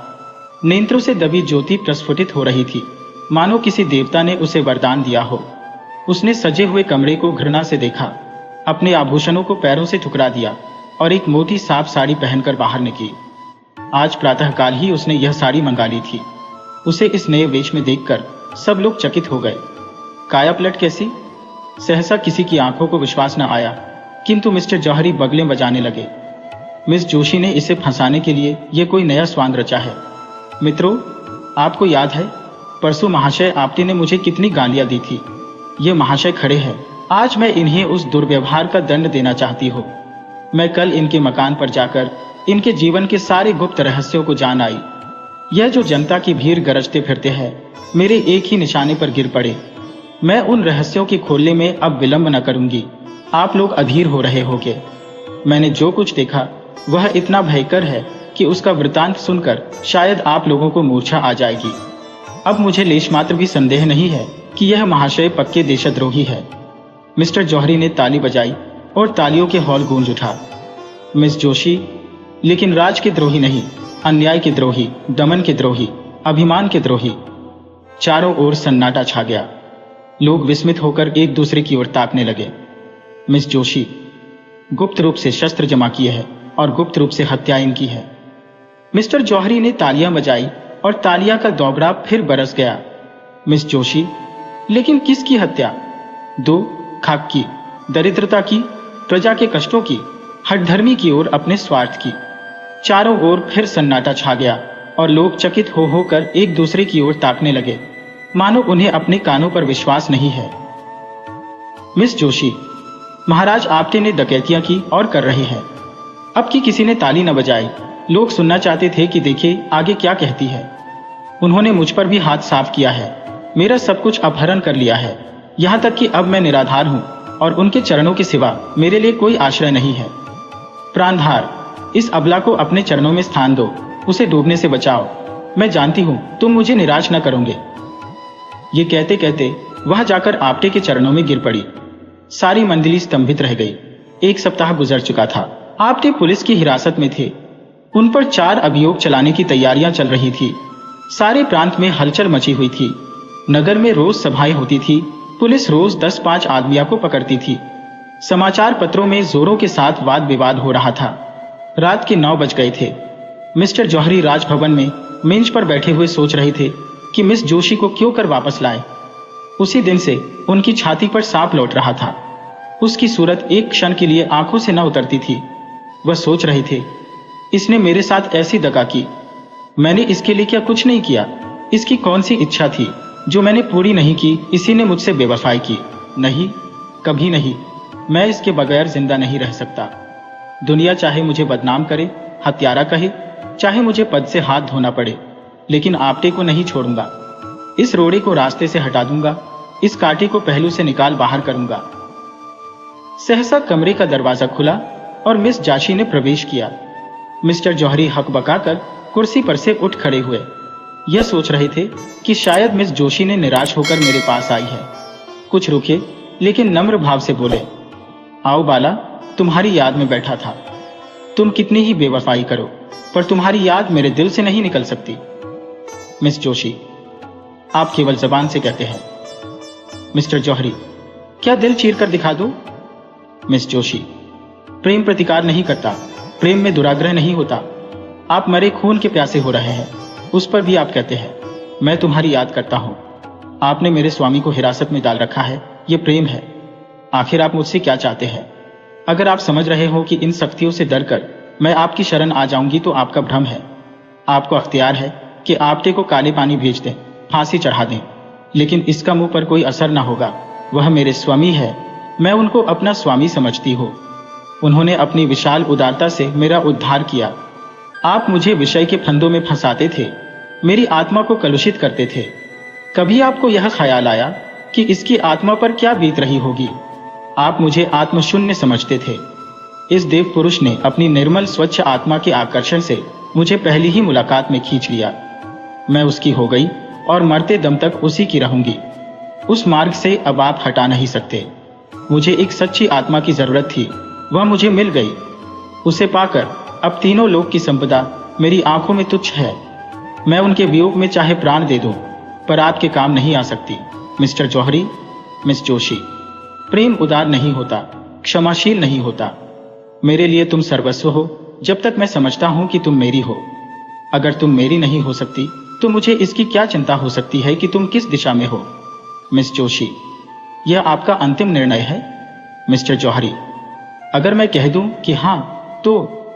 मिस जोशी ने सीने से पिस्तौल निकालकर कहा, तो पहले आपकी लाश जमीन पर फड़कती होगी और आपके बाद मेरी। बोलिए, यह आपका अंतिम निर्णय निश्चय है? यह कहकर मिस जोशी ने जौहरी की तरफ पिस्तौल सीधा किया। जौहरी कुर्सी से उठ खड़े हुए और मुस्कुर बोले, क्या तुम मेरे लिए कभी इतना साहस कर सकती थी? जाओ, तुम्हारा आपटे तुम्हें मुबारक हो। उस पर से अभियोग उठा लिया जाएगा। पवित्र प्रेम ही में यह साहस है। अब मुझे विश्वास हो गया कि तुम्हारा प्रेम पवित्र है। अगर कोई पुराना पापी भविष्यवाणी कर सकता है तो मैं कहता हूं वह दिन दूर नहीं है जब तुम इस भवन की स्वामिनी होगी। आपटे ने मुझे प्रेम के क्षेत्र में नहीं, राजनीति के क्षेत्र में भी परास्त कर दिया। सच्चा आदमी एक मुलाकात में ही जीवन बदल सकता है, आत्मा को जगा सकता है और अज्ञान को मिटाकर प्रकाश की ज्योति फैला सकता है। यह आज सिद्ध हो गया।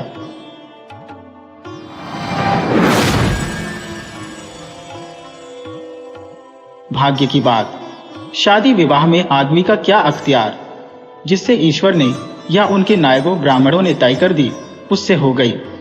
बाबू भारतदास ने लीला के लिए सुयोग्य वर खोजने में कोई बात उठा नहीं रखी, लेकिन जैसा घर वर चाहते थे वैसा न पा सके। वह लड़की को सुखी देखना चाहते थे, जैसा हर एक पिता का धर्म है, किंतु इसके लिए उनकी समझ में संपत्ति ही सबसे जरूरी चीज थी। चरित्र या शिक्षा का स्थान गौण था। चरित्र तो किसी के माथे पर लिखा नहीं रहता, और शिक्षा का आजकल के जमाने में मूल्य ही क्या।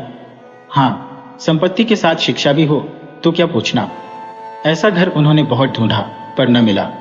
ऐसे घर हैं ही कितने जहां दोनों पदार्थ मिले। 2-4 मिले भी तो अपनी बिरादरी के न थे। बिरादरी भी मिली तो जायजा न मिला। जायजा भी मिला तो शर्तें तय न हो सकी। इस तरह मजबूर होकर भारत दास को लीला का विवाह लाला संत सरन के लड़के सीता सरन से करना पड़ा। अपने बाप का इकलौता बेटा था। थोड़ी बहुत शिक्षा भी पाई थी। बातचीत सलीके से करता था। मामले मुकदमे समझता था और जरा दिल का रंगीला भी था। सबसे बड़ी बात यह थी कि रूपवान, बलिष्ठ, प्रसन्न मुख, साहसी आदमी था। मगर विचार वही बाबा आदम के जमाने के थे। पुरानी जितनी बातें हैं सब अच्छी, नई जितनी बातें हैं सब खराब। जायदाद के विषय में जमींदार साहब नई नई दफों का व्यवहार करते थे।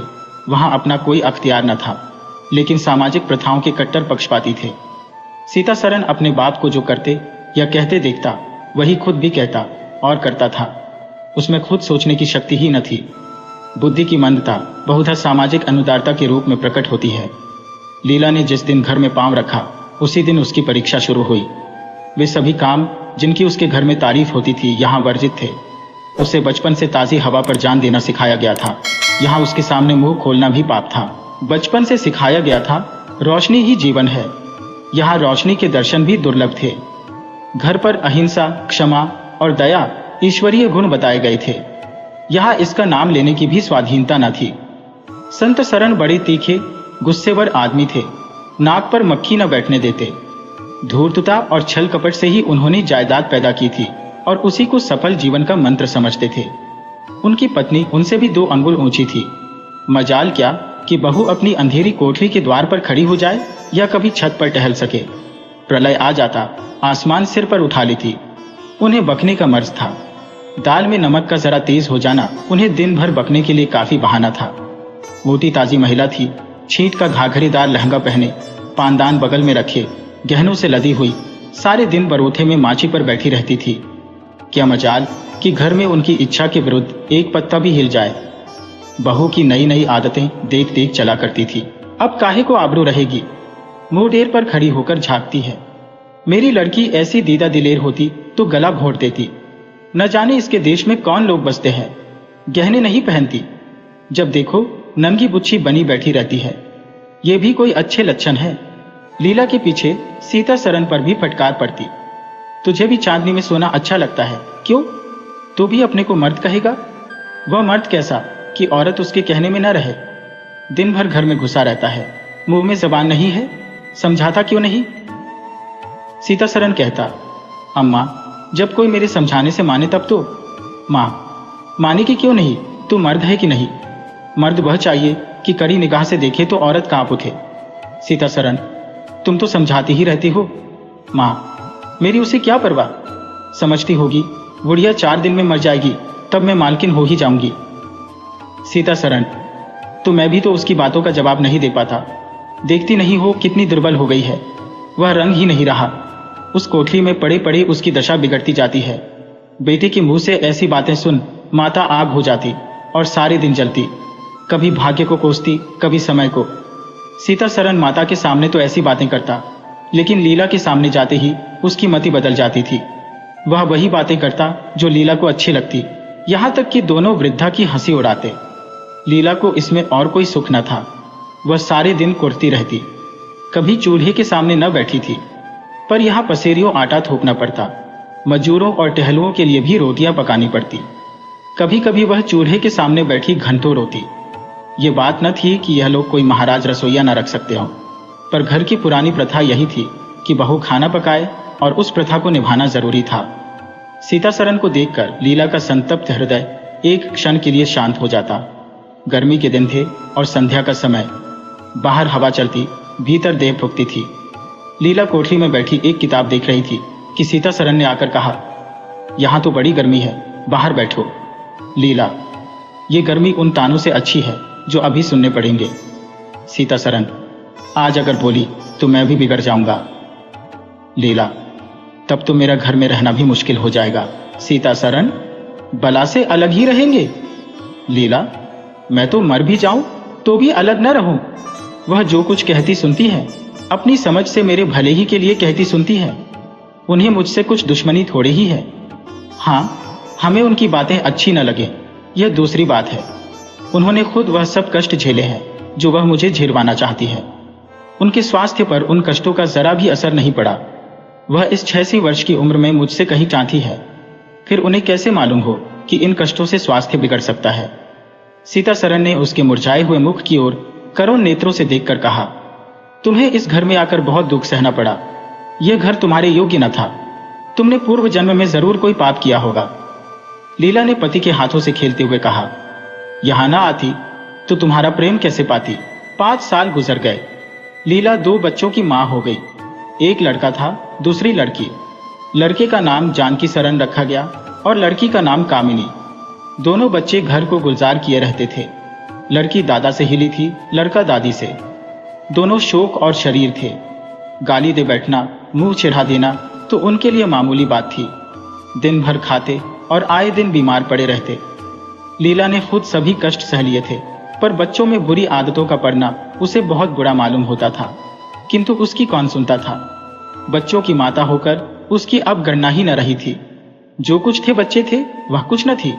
उसे किसी बच्चे को डांटने का भी अधिकार न था। सास फाड़ खाती थी। सबसे बड़ी आपत्ति यह थी कि उसका स्वास्थ्य अब और भी खराब हो गया था। प्रसव काल में उसे वे भी अत्याचार सहने पड़े जो अज्ञान, मूर्खता और अंधविश्वास ने सौर की रक्षा के लिए गढ़ रखे हैं। उस काल कोठरी में जहां हवा का गुजर था, न प्रकाश का न सफाई का, चारों ओर दुर्गंधा और सील और गंदगी भरी हुई थी। उसका कोमल शरीर सूख गया। एक बार जो कसर रह गई थी वह दूसरी बार पूरी हो गई। चेहरा पीला पड़ गया, आंखें भांस गईं। ऐसा मालूम होता बदन में खून ही नहीं रहा, सूरत ही बदल गई। गर्मियों के दिन थे। एक तरफ आम पके, दूसरी तरफ खरबूजे। इन दोनों फलों की ऐसी अच्छी फसल पहले कभी न हुई थी। अब कि इनमें इतनी मिठास न जाने कहां से आ गई थी कि कितना ही खाओ मन न भरे। संत सरन के इलाके से आम और खरबूजे के टोकरे भरे चले आते थे। सारा घर खूब उछल उछल खाता था। बाबू साहब पुरानी हड्डी के आदमी थे। सवेरे 1 सैकड़े आमों का नाश्ता करते, फिर पसेरी भर खरबूजे चट कर जाते। मालकिन उनसे पीछे रहने वाली न थी। उन्होंने तो एक वक्त का भोजन ही बंद कर दिया। अनाज सड़ने वाली चीज नहीं, आज नहीं कल खर्च हो जाएगा। आम और खरबूजे तो एक दिन भी नहीं ठहर सकते। शुद्धनी थी और क्या। यूं ही हर साल दोनों चीजों की रेल पेल होती थी, पर किसी को कभी कोई शिकायत ना होती थी। कभी पेट में गिरानी मालूम हुई तो हट की फंकी मार ली। एक दिन बाबू संत सरन के पेट में मीठा मीठा दर्द होने लगा। आपने उसकी परवाह न की, आम खाने बैठ गए। सैकड़ा पूरा करके उठे ही थे कि क्या हुई, गिर पड़े। फिर तो तिल तिल पर गए और दस्त होने लगे। हैजा हो गया। शहर के डॉक्टर बुलाए गए, लेकिन उनके आने के पहले ही बाबू साहब चल बसे थे। रोना पीटना मच गया। संध्या होते होते लाश घर से निकली। लोग दाह क्रिया करके आधी रात को लौटे तो मालकिन को भी कै और दस्त हो रहे थे। फिर दौड़ धूप शुरू हुई, लेकिन सूर्य निकलते निकलते वह भी सिधार गई। स्त्री पुरुष जीवन पर्यंत एक दिन के लिए भी अलग न हुए थे। संसार से भी साथ ही साथ गए। सूर्यास्त के समय पति ने प्रस्थान किया, सूर्योदय के समय पत्नी ने। लेकिन मुसीबत का अभी अंत न हुआ था। लीला तो संस्कार की तैयारियों में लगी थी। मकान की सफाई की तरफ किसी ने ध्यान न दिया। तीसरे दिन दोनों बच्चे दादा दादी के लिए रोते रोते बैठ के में जा पहुंचे। वहां एक आले पर खरबूजा कटा हुआ पड़ा था। 2-3 कलमी आम भी रखे थे। इन पर मक्खियां भिनक रही थी। जानकी ने एक तिपाई पर चढ़कर दोनों चीजें उतार ली और दोनों ने मिलकर खाई। शाम होते होते दोनों को हैजा हो गया और दोनों माँ बाप को रोता छोड़ चल बसे। घर में अंधेरा हो गया। 3 दिन पहले जहां चारों तरफ चहल पहल थी, वहां अब सन्नाटा छाया हुआ था। किसी के रोने की आवाज भी सुनाई न देती थी। रोता ही कौन। लेदे के कुल 2 प्राणी रह गए थे और उन्हें रोने की सुधि न थी। लीला का स्वास्थ्य पहले भी कुछ अच्छा न था, अब तो वह और भी बेजान हो गई। उठने बैठने की शक्ति भी न रही। हरदम खोई सी रहती। न कपड़े लत्तों की सुधि थी, न खाने पीने की। उसे न घर से वास्ता था न बाहर से। जहां बैठती वहीं बैठी रह जाती। महीनों कपड़े न बदलती, सिर में तेल न डालती। बच्चे ही उसके प्राणों के आधार थे। जब वही न रहे तो मरना और जीना बराबर था। रात दिन यही मनाया करती कि भगवान यहां से ले चलो। सुख दुख सब भुगत चुकी। अब सुख की लालसा नहीं है, लेकिन बुलाने से मौत किसी को आई है।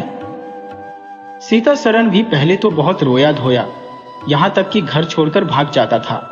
लेकिन जो जो दिन गुजरते थे, बच्चों का शोक उसके दिल से मिटता जाता था। संतान का दुख तो कुछ माता ही को होता है। धीरे धीरे उसका जी संभल गया। पहले की भांति मित्रों के साथ हंसी दिल लगी होने लगी। यारों ने और भी चंग पर चढ़ाया।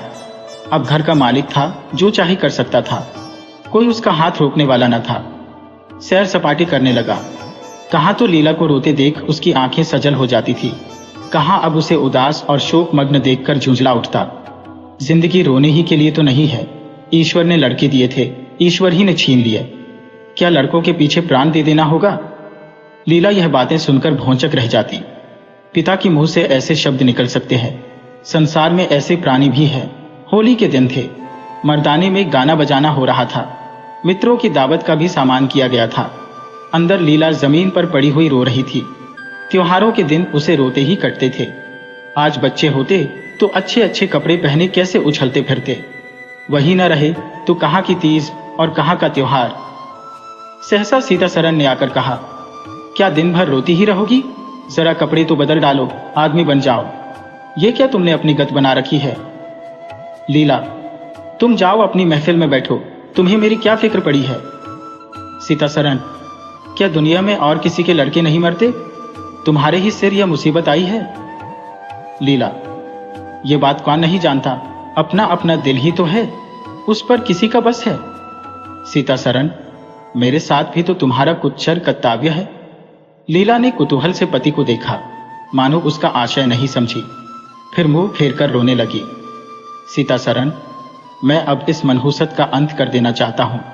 अगर तुम्हारा अपने दिल पर काबू नहीं है तो मेरा भी अपने दिल पर काबू नहीं है। मैं अब जिंदगी भर मातम नहीं मना सकता। लीला, तुम राग रंग मनाते हो, मैं तुम्हें मना तो नहीं करती। मैं रोती हूं तो क्यों रोने नहीं देते? सीता सरन, मेरा घर रोने के लिए नहीं है। लीला, अच्छी बात है, तुम्हारे घर में न रहूंगी। लीला ने देखा, मेरे स्वामी मेरे हाथों से निकले जा रहे हैं। उन पर विषय का भूत सवार हो गया है और कोई समझाने वाला नहीं। वह अपने होश में नहीं है। मैं क्या करूं?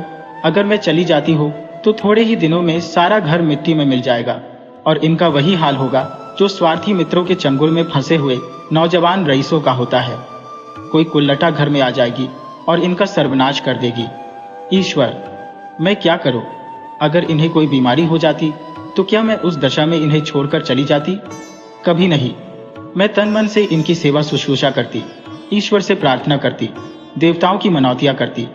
माना इन्हें शारीरिक रोग नहीं है, लेकिन मानसिक रोग अवश्य है। आदमी रोने की जगह हंसे और हंसने की जगह रोए, उसके दीवाना होने में क्या संदेह है। मेरे चले जाने से इनका सर्वनाश हो जाएगा। इन्हें बचाना मेरा धर्म है। हाँ, मुझे अपना शोक भूल जाना होगा। रोऊंगी, रोना तो तकदीर में लिखा ही है। रोऊंगी, लेकिन हंस हंस कर अपने भाग्य से लड़ूंगी। जो जाते रहे उनके नाम को रोने के सिवा और कर ही क्या सकती हो, लेकिन जो है उसे न जाने दूंगी।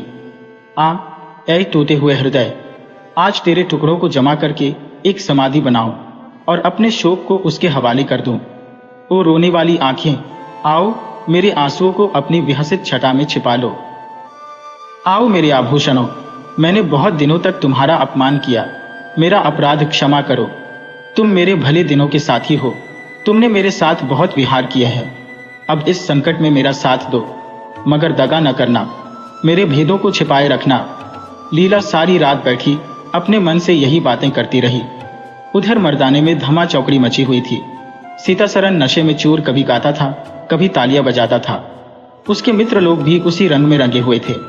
मालूम होता था इनके लिए भोग विलास के सिवा और कोई काम नहीं है। पिछले पहर को महफिल में सन्नाटा हो गया। हुहा की आवाजें बंद हो गईं। लीला ने सोचा, क्या लोग कहीं चले गए या सो गए? एकाएक सन्नाटा क्यों छा गया? जाकर दहलीज में खड़ी हो गई और बैठक में झांक कर देखा। सारी देह में एक ज्वाला सी दौड़ गई। मित्र लोग विदा हो गए थे। समाजियों का पता न था। केवल एक रमणी मसनद पर लेटी हुई थी और सीता सरन उसके सामने झुका हुआ उससे बहुत धीरे धीरे बातें कर रहा था।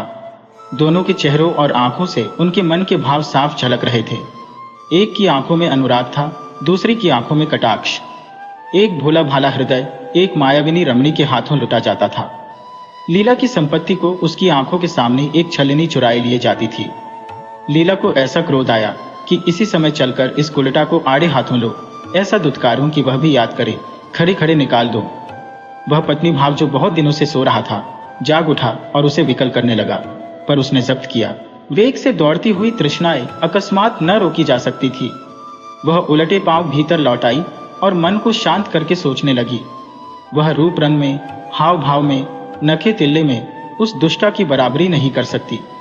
बिल्कुल चांद का टुकड़ा है, अंग अंग में स्फूर्ति भरी हुई है, पोर पोर में मद झलक रहा है।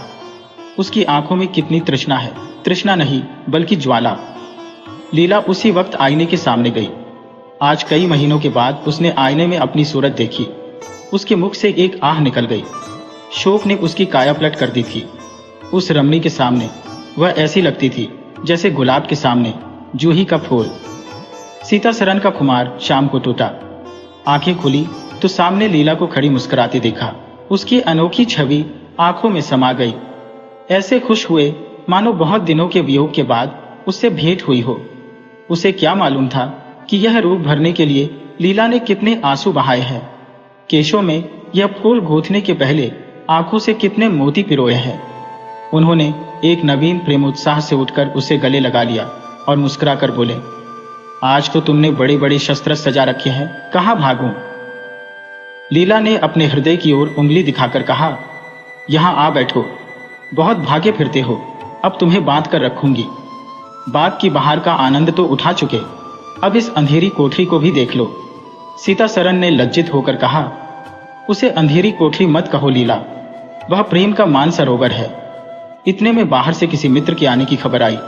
सीता सरन चलने लगे तो लीला ने उनका हाथ पकड़कर कहा, मैं न जाने दूंगी। सीता सरन, अभी आता हूं। लीला, मुझे डर लगता है कहीं तुम चले न जाओ। सीता सरन बाहर आए तो मित्र महाशय बोले, आज दिन भर सोते ही रहे क्या? बहुत खुश नजर आते हो। इस वक्त तो वहां चलने की ठहरी थी ना, तुम्हारी राह देख रही है। सीता सरन, चलने को तो तैयार हूं, लेकिन लीला जाने नहीं देती। मित्र, निरे गांवदी ही रहे, आ गए फिर बीवी के पंजे में, फिर किस बिरते पर गरमाए थे। सीता सरन, लीला ने घर से निकाल दिया था, तब आश्रय ढूंढता फिरता था। अब उसने द्वार खोल दिए और खड़ी बोली रही है। मित्र, अजी यहां वह आनंद कहाँ? घर को लाख सजाओ तो क्या बाग हो जाएगा? सीता सरन, भाई घर बाग नहीं हो सकता, पर स्वर्ग हो सकता है। मुझे इस वक्त अपनी क्षुद्रता पर जितनी लज्जा आ रही है वह मैं ही जानता हूं। जिस संतान शोक में उसने अपने शरीर को घुला डाला और अपने रूप लावण्य को मिटा दिया, उसी शोक को केवल मेरा एक इशारा पाकर उसने भुला दिया। ऐसा भुला दिया मानो कभी शोक हुआ ही नहीं। मैं जानता हूं कि वह बड़े से बड़ी कष्ट सह सकती है, मेरी रक्षा उसके लिए आवश्यक है। जब अपनी उदासीनता के कारण उसने मेरी दशा बिगड़ती देखी तो अपना सारा शोक भूल गई। आज मैंने उसे अपने आभूषण पहनकर मुस्कुराते हुए देखा तो मेरी आत्मा पुलकित हो उठी। मुझे ऐसा मालूम हो रहा है कि वह स्वर्ग की देवी है और केवल मुझ जैसे दुर्बल प्राणी की रक्षा करने के लिए भेजी गई है। मैंने उसे जो कठोर शब्द कहे वे अगर अपनी सारी संपत्ति बेचकर भी मिल सकते तो लौटा लेता। लीला वास्तव में स्वर्ग की देवी है।